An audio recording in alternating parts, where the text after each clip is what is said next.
It is important to have regular meetings of the directors, or if it's for-profit, of the shareholders. It is important to record what important decisions you made. What are the salaries? What are the fringe benefits? Did you loan money to the corporation, or did the organization loan money to you? This is important for several reasons. One, if a creditor comes by and sues you, they're going to ask, did you mix the organization and your personal assets? And that's a big problem. You have to keep them separate.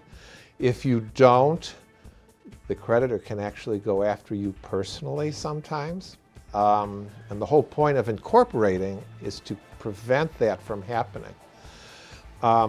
That's a very common problem. People, especially for-profit, they don't keep their corporate records up to date, and I regularly have to call them and bug them and say, okay, what happened? And then we write it all out. They don't have good bylaws. Very often I come across an organization that has bylaws that are like 2 or 3 pages long.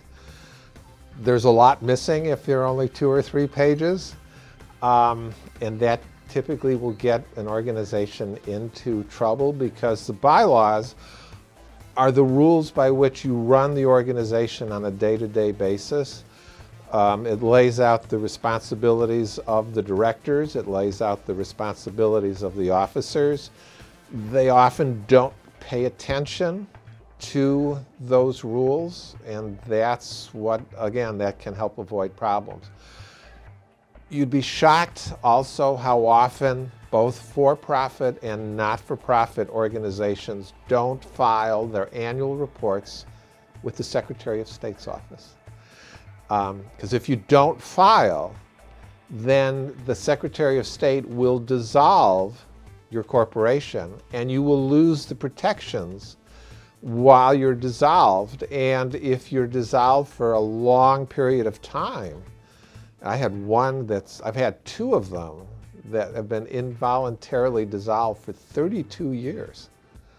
One of them actually put themselves back together for a variety of reasons. But the other one hasn't, and I won't, of course, identify them. But you can get yourself into serious trouble if you don't keep those filings up to date. On the not-for-profit side, I've had a lot of organizations that don't file the Form 990, which is the form not-for-profits have to file every year. And if you don't file it for 3 years in a row, you lose your tax-exempt status and you get to start over again. And that's pretty expensive.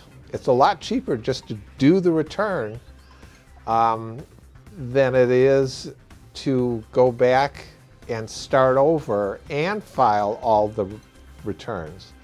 Now, the organization that was dissolved 32 years only had to file 4 years worth of returns, but sometimes you have to go back and file as many as 8 or 10, and that's very expensive. And going back to do it, catch up, can cost twice as much as doing it as you go forward.